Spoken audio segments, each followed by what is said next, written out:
Hello everyone, কি খবর সবার? আশা করি সবাই খুব বেশি ভালো আছেন আর আমরাও অনেক বেশি ভালো আছি। ঈদের ছুটিতে আজকে আমরা বান্দরবান যাব, তার জন্য ব্যাগপত্র গোছানো আমাদের হয়ে গেছে আর আমরাও রেডি হয়ে গেছি। এখন বাজে হচ্ছে রাত 11টা। তো এই যে আমরা এখন বাস কাউন্টারে চলে আসছি আর আমরা বান্দরবান যাব হচ্ছে সেন্ট মার্টিনের রবি এক্সপ্রেস হুন্ডাই বাসে, এসি বাস। এই বাসটা খুব আরামদায়ক। গত 2 বছর আগে আসলে কক্সবাজার যখন গিয়েছিলাম এই বাসটা করে গিয়েছিলাম, খুবই আরামায়েশ ভাবে যাওয়া যায়। তো এই যে গাড়ি আমাদের চলছে, তো তখন বাজে হচ্ছে 12টা কি 1টা এরকম। তো রাতের বেলা জার্নিটা না আমার খুব বেশি ভালো লাগে।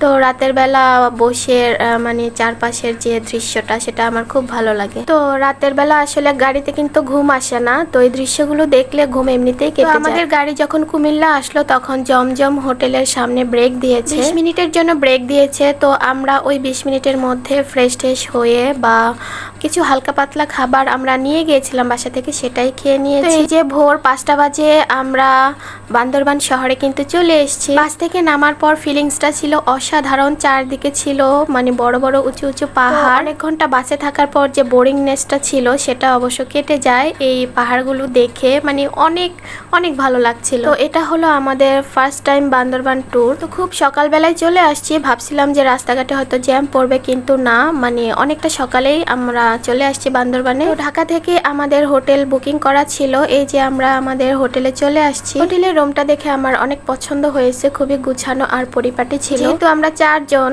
2 ছেলে আর আমরা হাজবেন্ড ওয়াইফ, তো ডাবল বেডের একটা রুম নিয়েছি। রুমে গিয়ে ফ্রেশ হয়ে তারপর খাওয়া দাওয়ার জন্য বেরিয়ে পড়েছিলাম। তো খাওয়া দাওয়া শেষ করে আমরা সাঙ্গু নদীর পাড়ে চলে আসছি আর চলে এসে দেখি যে এখানকার যে উপজাতি আছে ওদের ফুল ভাসানো উৎসব চলছে। এটা দেখে তো আমরা অনেক খুশি, কারণ আমরা বইয়েতে পড়েছিলাম ওদের বিভিন্ন উৎসব হয়, তো আজকে স্বচক্ষে দেখলাম। আর ওদের সাথে কথা বলে এতটাই ভালো লাগছে, ওদের কথাগুলো এত সুন্দর আর ওরাও এত সুন্দর, আর ওরা খুব অমায়িক, খুবই ভদ্রভাবে কথা বলে এখানকার মানে টুরিস্টদের সাথে। তো আমি ওদেরকে জিজ্ঞেস করছিলাম যে এটা কেন পালন করা হয়। তো ওদের একজন বলছিল যে বছরের শেষ দিনগুলোতে মানে 3-4 দিন আগে পর্যন্ত থেকে ওরা ফুল ভাসানো উৎসব শুরু করে। এটার মানে হচ্ছে যে সারা বছরের যে ক্লান্তি বা দুঃখ দুর্দশা এই ধরনের ওরা যে ঘটনাগুলো সেটা ফুলের মাধ্যমে ভাসিয়ে দেয় আর নতুন কিছুকে আহ্বান করে। কিছুটা সময় ওদের সাথে কাটাতে পেরে খুবই ভালো লাগছিল। তো এখন চলে যাব হচ্ছে আমাদের হোটেলে। তো সকালবেলাটা ঠিক এভাবেই কাটালাম। পরবর্তীতে মানে দুপুর 12টার দিকে আমরা যাব আবার হচ্ছে